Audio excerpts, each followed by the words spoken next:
having referred to me as a liar on 2 occasions.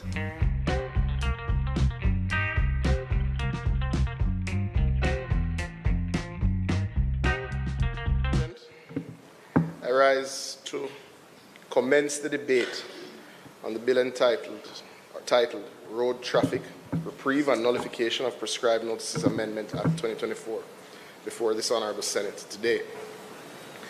This bill, which was led by the Minister of Science, Energy and Telecommunications and Transport, Minister Vaz, was passed without amendments.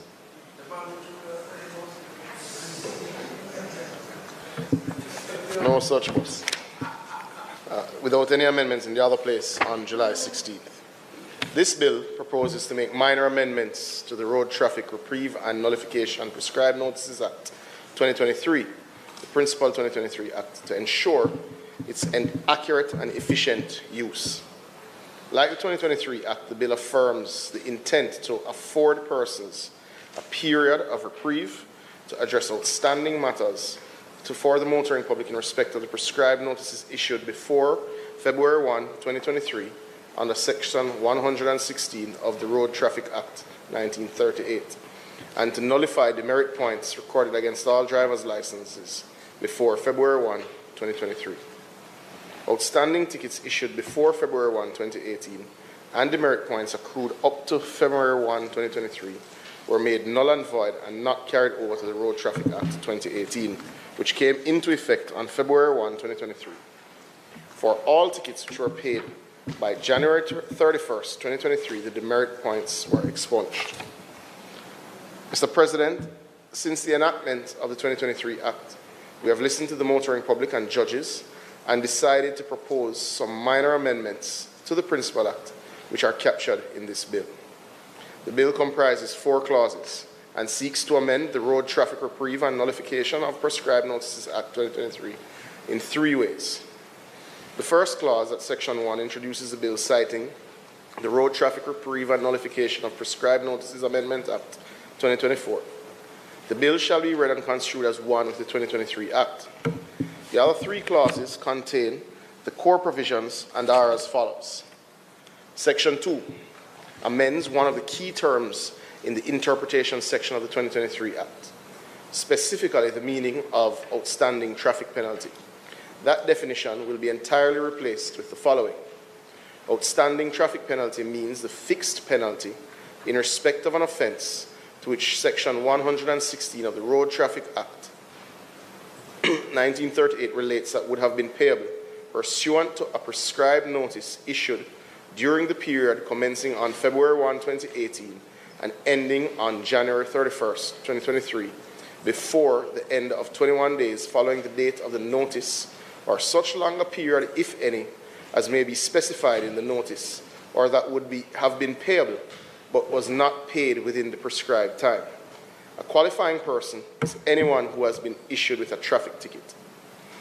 The definition of outstanding traffic penalty in its expanded form in the bill will also contemplate any monetary penalty imposed by the traffic court or any parish court that becomes due for payment in relation to the offence that led to the prescribed notice being issued. Section 3 of the bill, colleagues, seeks to amend Section 4 of the 2023 Act by inserting the words "or any parish court" immediately after the words "traffic court." This amendment is deemed important to remove any uncertainty as to whether the parish courts have jurisdiction to handle road traffic matters akin to the key objectives in the 2023 Act. Section 4 of the bill seeks to repeal Section 6 of the Principal Act and replace it with the words, "The following are hereby rendered void and of no effect." A. Any prescribed notice before February 1, 2018 for which payment of the outstanding penalty has not been made. And B. Any charge for an offence that arose from a failure to pay a prescribed notice issued before February 1, 2018 if the charge was not determined by a court on or before January 31st, 2023. In the 2023 Act, colleagues, provision was made to make void the prescribed notice. This bill will go further to also make void any charge for an offence that arose from a failure to pay the prescribed notice issued before February 1, 2018. and in relation to that charge, the court had not decided on or before January 31st, 2023. So in closing, Mr. President, while we fulfill our role as legislators, it is the citizens' responsibility to stay informed about the laws and regulations governing our country. As observed on our roads, the daily lawlessness, as we know, has resulted in significant loss of life and property. Last year, we had, unfortunately, 425 road fatalities. As of July 8th of this year, the Road Safety Unit reported 202 road fatalities, indicating that we're on a similar trajectory with over 400 deaths this year. With this bill, we believe we can enforce our laws and save lives. I thank you. I invite colleagues, Mr. President, to make their contribution, although I expect it to be short. Thank you, Senator Muda. Senator Samuda. Senator Lambert Brown. Thank you, Mr. President. I don't know how this bill is going to save lives, given that it deals with a period that is past. But then again, it is the nature of the government to say nice things, to say things that people feel good about, but in reality, nothing happens. So if it says it will save life, then it has the go-bell effects. Keep repeating it. It doesn't make it true. Mr. President, when I first saw this bill to be taken today, an act to amend the Road Traffic Reprieve and Nullification of Prescribed Notices Act, I said, well, let me see if there's any change this week from last week. Because last week, we passed this earth-shaking bill to change the enactment clause. And when I look at this bill this year, and the bill last year, the act last year that is changing, it has the same enactment clause. And for the public purpose, let's read what the enactment clause says. Be it enacted by the King's most excellent majesty. One minute. No, Senator Brown. What? You know that you No, President, let me... No, because you see you're talking... No. You're No, talking about... No, I'm addressing you. You're talking about the enactment clause. And you're on... Yes, because he's on social media with it, you know. He's not here, so alone him talk about it, you know. So him write a thing on social media and say, wait until I come here to deal with it. And you... Yes, him write it on social media and say, watch me and them. I'm not saying anything illegal, but I'm not doing anything illegal, but I'm pointing out to the public. Section 61 of the Constitution of Jamaica says, a bill shall not become law until the Governor General... You finished, President? I am about truth and informing the public, not misleading people. Well, I am participating in it. President, I am participating in it because I am participating in it because it relates to the Senate. No.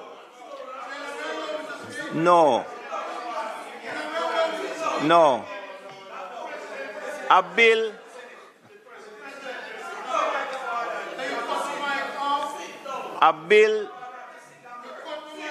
Yes, I did.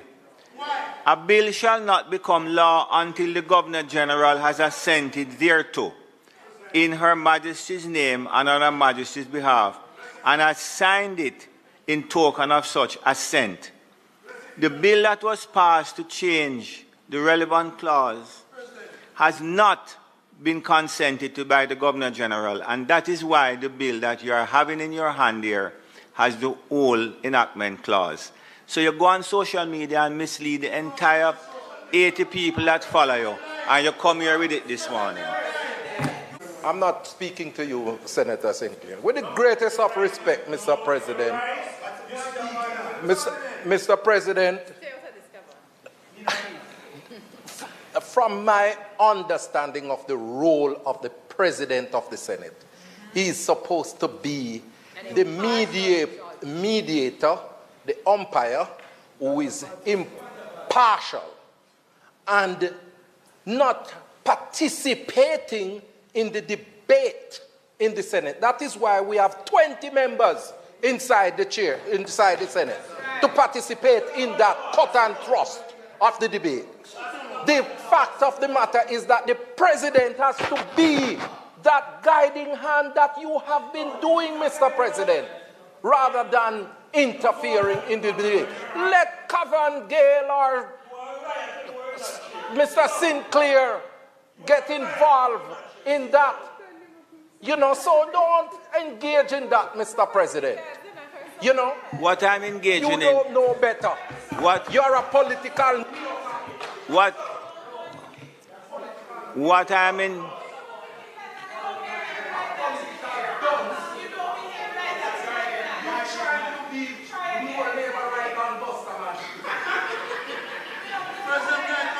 No. I'm addressing Senator Morris. How you mean no? No. I'm addressing Senator Morris's. I'm addressing what Senator Morris had to say.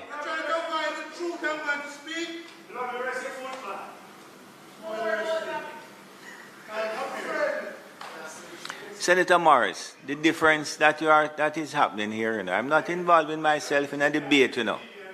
You are having a member who is speaking to the process of the Parliament and the Constitution. It's not a question open for debate.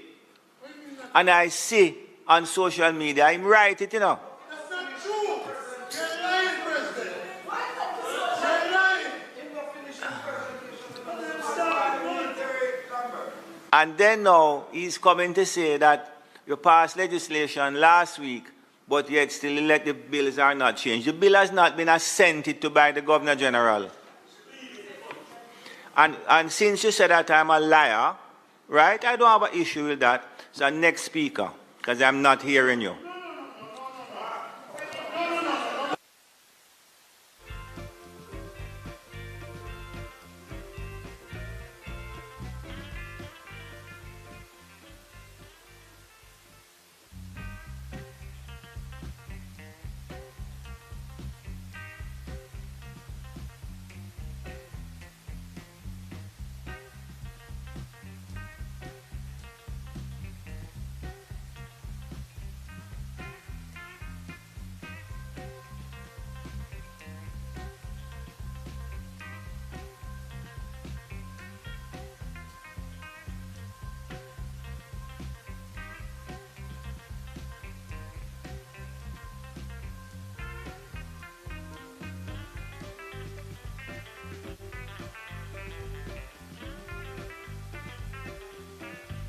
Next speaker.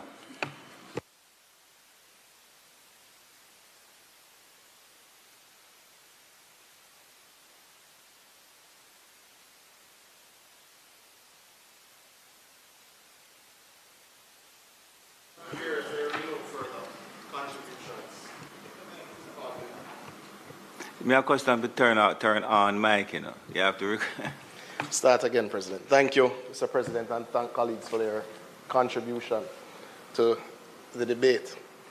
I think the points you made, Mr. President, are worthy of repeat. The reality is the bill passed last week has not received the assent of the GG, and as such is not yet gazetted. It's also worthy of note that this particular piece of legislation, and I always write when they're tabled on them so that I have record, was tabled on the 19th of July 2024 in this chamber on the same day that bill would have been passed. So contemplations of a change in language would not, in the enactment clause, would not have been reasonably expected. But to answer the single point that was made by the opposition before their exit, I'm tired. A functioning road traffic system with the right legislative underpinnings, will save lives, because the courts will be able to dispose of some matters that have been clogging them up for a very long time. This bill removes the ambiguity and allows the police and indeed the courts to get on with the business of road safety by enforcing the Road Traffic Act. Mr. President, with that, I think that closes this particular debate. And I ask. Go ahead, Senator. The debate is at closure, I believe. As such, we ask that you put it to a vote by way of committee. Go ahead, Senator. In time. The question is that the bill entitled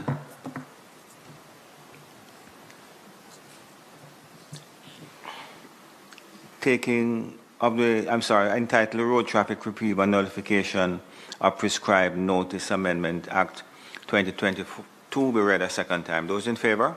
Aye. Against?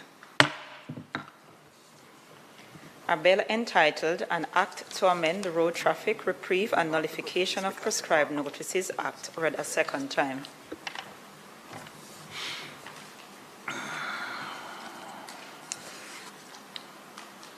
The Senate will now resolve itself into a committee of the whole Senate to consider the bill clause by clause. I put clause 1, 2, and 3. Those in favor? Aye. Against? I put clause 4. Those in favor? Aye. Against? I put the title and enacting clause. Those in favor? Aye. Against? The question is that I do report the bill as having passed committee stage without amendment. Those in favor? Aye. Against? I do report the bill as having passed committee stage without amendment. Minister? The President, I ask, Mr. Rala, Chairman, Mr. President, I ask that the bill be read a third time. Those in favor?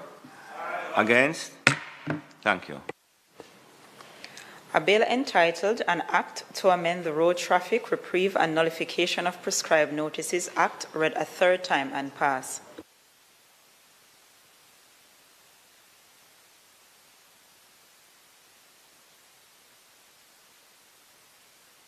Thank you very much, Minister. Minister Dixon.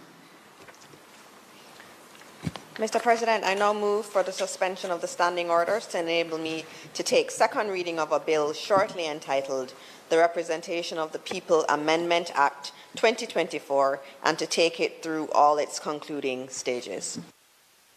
Thank you. Those in favor? Aye. Against? Proceed, Minister.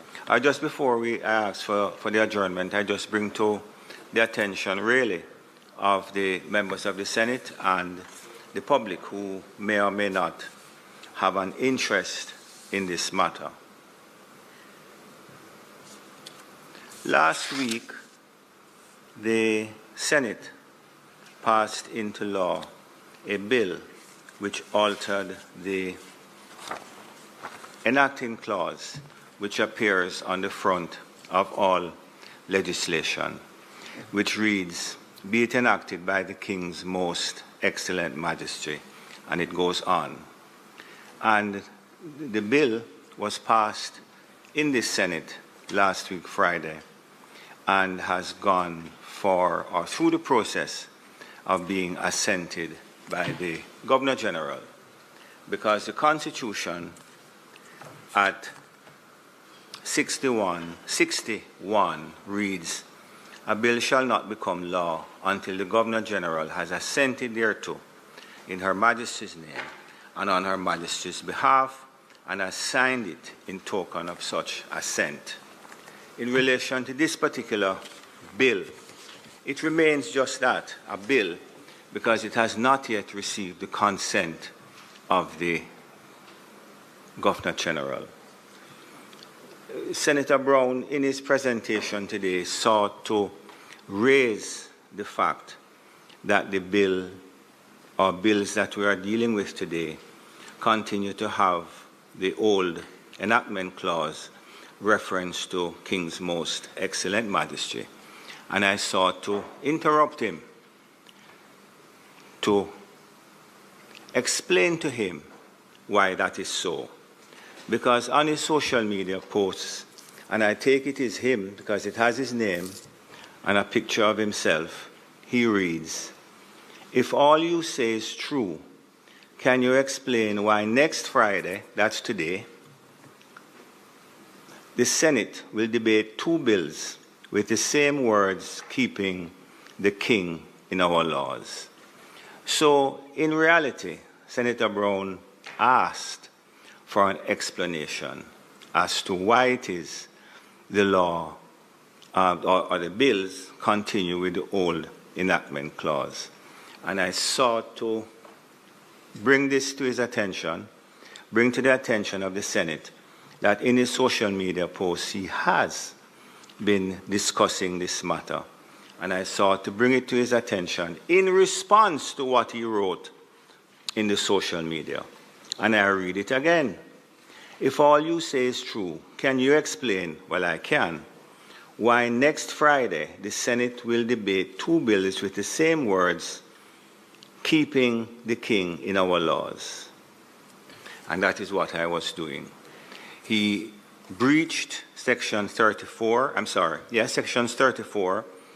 41 of the standing orders, and in exercise of the authority which is given to me to maintain order in the Senate, I indicated to him that I would not continue to allow his presentation, he having referred to the president as a liar on two occasions.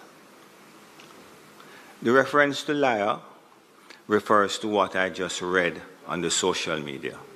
So it indicates quite correctly that what I was saying was quite true. It was my intention to sanction Senator Brown, having stopped his presentation, but before I could do so, all the members of the PNP, of the opposition, all opposition senators, including the leader of opposition business, decided to leave the chamber and to leave the public's business, the people of Jamaica's business, unattended to. So I made the decision to prevent his continued presentation, having referred to me as a liar on two occasions. Before I could employ the appropriate sanction, he and all the opposition members left, including the leader of the opposition.